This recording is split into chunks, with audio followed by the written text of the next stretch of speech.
在很多马来西亚人的眼中，他们不认为台湾是中国的一部分，但是又很奇怪，马来西亚政府本身又跟中国比较亲近，支持民进党，又觉得说跟中国不可以翻脸，因为没有办法啊，你要赚人家的钱啊。他们是希望说台湾能够保留这块净土，中国越打压，我就越支持台湾自由独立。以前是比较偏向支持国民党，在我认识的人，国民党的支持度很少，没有办法处理事情。从原本比较支持柯文哲啊，蓝绿恶斗啦，新人新气象嘛，结果选出来这个新人是完全没有作用，现在反而又跑回支持蔡英文。可是民进党的反华属性很明显，还是说在马来西亚感受没那么深？马来西亚感受不深。希望民进党继续干的心态是什么？是因为自由民主吗？还是因为民进党继续干会把台湾搞烂？王在的事情对这个新华社冲击很大，那对大马华人社群冲击大吗？对大马华人来讲，真的还好。Ladies and gentlemen, welcome the host.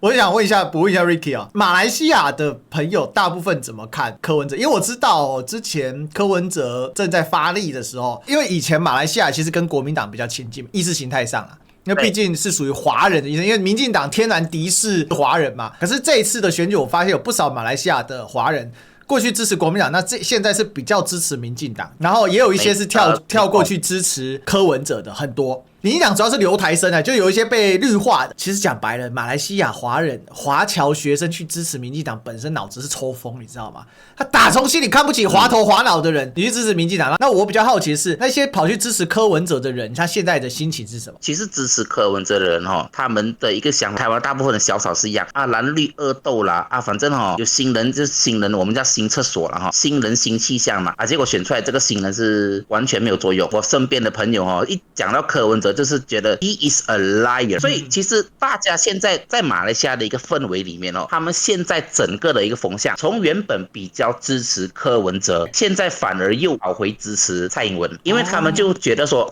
中国对于台湾的打压，马来西亚人有感觉嘛，因为毕竟很多以前留台生嘛。但是又很奇怪，我们的政策，我们的政府，马来西亚政府本身又跟中国比较亲近，所以这就是在国内一个很奇怪的氛围，就是支持民进党，又觉得说跟中国不可以翻脸，这是很奇怪嘛。这不很别扭吗？我觉得这意思现在会有冲突吧？因为没有办法啊，你要赚人家的钱啊。因为我们一直强调马来西亚是一个中立国，但是我觉得不中立啦，我觉得一定是有某偏向中国那一方面，就中国又建那些高铁啊，什么都是这样子。以我的一个观念来讲的话，其实我反而是说，现在台湾就是进入一个混沌的空间，看不清楚。你支持民众党吗？不对。支持民进党吗？有60%民意要下台。支持国民党吗？好像要摆烂。对不对？国民党是不是让马来西亚人会觉得很像以前巫统？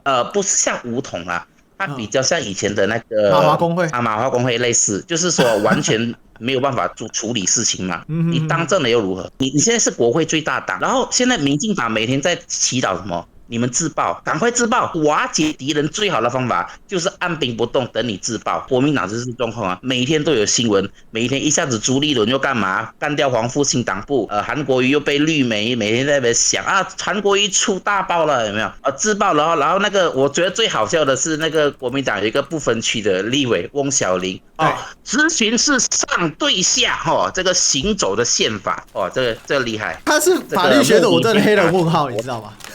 就金高啦，法律学的博士，跟国昌老师有的比。国昌老师是那个美国宾夕尼法大学，好像是美国对德国对啊，所以嘛，就是说你看这种荒腔走板，这种在立院每天上演的笑话，那除了巧心跟强哥还勉强能够看之外，还有另外一位廖伟强，也是笑话百出啊，一下子讲那个要人家囤药。一下子讲说什么只验3%，剩下97%不用验还有那个罗廷伟委员也是要验这个瘦肉精，要来全台中人来验尿。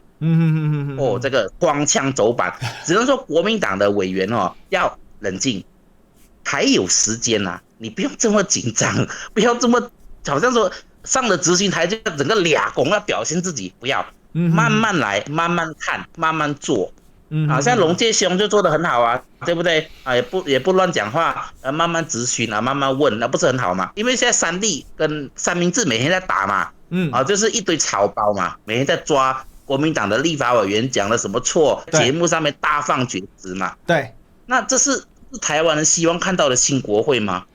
不是吧？冷静下来，国民党的党主席朱立伦跟总召傅昆萁，你们2个人坐下来，好好把国民党立法党团整顿好哦，不要为了一点小事，然后就在那边好像自走炮一样，每个人就好像不受控制俩公，在咨询台上面拍桌子啊，什么丑态百出，不要啊！最好像是公视营哦。共事营还要搞到刷黑卡，这简直是荒天下之大谬！你刷黑卡干嘛要跟别人讲你刷黑卡呢？不需要讲嘛，对不对？明争暗斗嘛，这很可惜，是国民党的特色嘛。对嘛？你去花莲不让傅昆萁招待他有面子吗？100万傅昆萁拿不出来吗？不可能嘛，对不对？以傅昆萁以前在花莲那种，傅昆萁那都打到骨折了，好不好？开玩笑，对不对？那他的势力地盘呢？不可能嘛，只能够说政党方面真的不要再乱搞了，很多民生法案需要你们来通过，很多政策需要重新思考，很多政策需要安静，需要沟通，需要协商，不要再为了这种无聊的小事，每天在国会丑态百出，干来干去。这样不好啦，对台湾啊，对全世界啊，对台湾来讲不是一件好事。那我就问你嘛，如果这样子干下去的话，下一届怎么办？又是民进党执政吗？又是民进党过半了吗？你们就不喜欢民进党，还要让他过半，这不是很可笑吗？对不对？那我补问一个问题哦，就是说，这个现在对马来西亚华人来讲，等于说需要民进党继续干的心态是什么？是因为自由民主吗？还是因为民进党继续干会把台湾搞烂？那就可以完成祖国伟大的统一大业，就等于红统派的他的想法是，你绿营执政会把台湾干烂嘛，所以我干你刚好。那另外一种心态是说，因为自由民主，因为跟西方的价值比较接近，因为马来西亚的价值观就是对政治的价值观可能跟台湾会比较接近，毕竟你受英国殖民，台湾这个受美国影响。是哪一种心态，还是有其他的心态？应该是这么说。以前很多人就是去到台湾升学留学，对台湾有一种感情，也觉得台湾这种价值不应该被国民党这种好像类似有一点比较轻重，现在是越来越轻重嘛，对不对？他们是希望说台湾能够保留这块净土，因为他们在很多马来西亚人的眼中，他们不认为台湾是中国的一部分。当然，这个是我认识的旁边的人，他们都是这么说啊，不代表所有人啊，我这必须要先声明。不过我知道马来西亚大概40岁以下的，好像这个是一个普遍的一个看法。对，他们就是这样子认为，所以他们认为说中国这几年对台湾的这种威胁也好，恐吓也好，他们自然而然的话，意识形态方面会比较倾向于民进党嘛，就是不抗中保台，自由台湾。以新一代的20岁到30岁左右的话，反而是不认为民进党是好的，他们反而是偏向于民众党，小草思维嘛，BBK 嘛，好棒哦。那看阿北要仰头看，好棒哦，好棒，阿北好棒哦，什么都好棒哦，这样子。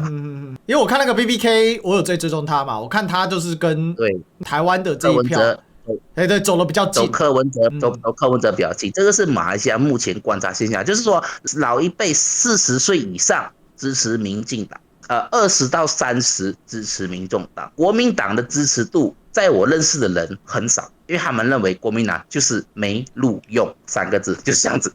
所以40岁以上支持民进党对，20到30是支持民众党，小草思维。那30到40 30到40没有看到问号，因为我身边这一个 range 的人比较少，所以我比较无法去了解这一块的数据。就我目前的观察是这样子。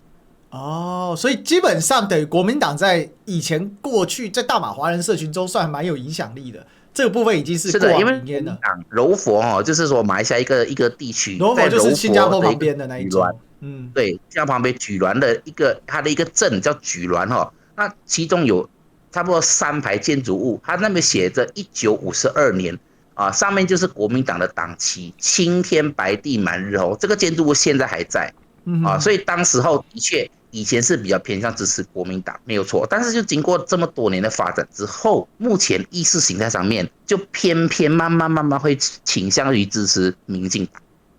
就是如此。可是民进党的反华属性很明显，还是说在马来西亚感受没那么深？马来西亚感受不深，因为马来西亚就认为说反正为什么中国要这样子呢？中国对，这为什么要这样子苦相逼呢？人家不想，人家就不承认，想跟你同同一个国家嘛，反正就是台湾跟中国互不隶属，他们就是这样子认为，所以他们的看法就是说 ，OK， 好，你中国越打压，我就越支持台湾自由独立。我知道了，他反而是把台湾视为那个当年那个 Free China 的那个看法，对不对？跟王志安不就很像？